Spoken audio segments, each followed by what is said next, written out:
Hello guys, welcome my channel. তো আশা করি খুব ভালো আছে, আমিও খুব ভালো। তো দেখতে পাচ্ছি সকালবেলা তোমার মানে দাদাবাবু আর আমার ছোট ছেলে আয়ুষ, ওরা দুজনে ভান্ডার ভাঙছে। তো ভান্ডারটা কেন হয় সেটা তোমাদের কাছে শেয়ার করি। কেন কি কাল আমার মেয়ের জন্মদিন, আর জন্মদিনের জন্য আমি এখানে টাকা জমিয়েছিলাম। তো অনেক টাকাই জমিয়েছিলাম, 3,000 টাকার মতো। তো এখন দেখছি এখানে কোনো টাকাই নেই, শুধু খুচরো 20 টাকা 10 টাকা আছে, আর বাদবি কিচ্ছু টাকা নেই। তো তোমার দাদাবাবু বলছে ভান্ডার চেঞ্জ হয়ে গেছে। যখন আমরা ঘর চেঞ্জ করি তখন ভান্ডারটাও চেঞ্জ হয়ে গেছে, আর নইলে কি টাকাগুলো পোকায় খেয়ে নিয়েছে।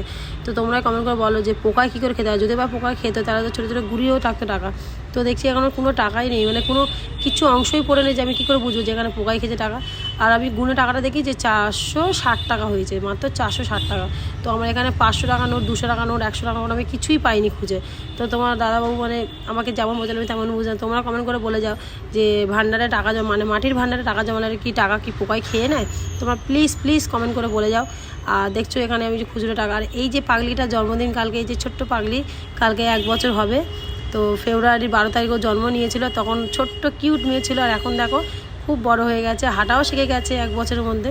তো ওর জন্যই টাকাগুলো ভান্ডারে জমানো হয়েছে, ওর বাবা ওকে হাঁটা শেখাচ্ছে। আর আমরা এখানে এটা আমরা মানে অনেকটাই মানে খুশি যে মানে ও হাঁটা শিখে গেছে। তো তোমরা সবাই মিলে আশীর্বাদ করো যেন জন্মদিনটা খুব ভালোভাবে কাটে, ও যেন ভালো থাকে। তোমরা প্লিজ আশীর্বাদ করো। যদি ভিডিওটা ভালো লাগে লাইক কমেন্ট শেয়ার করে দিও।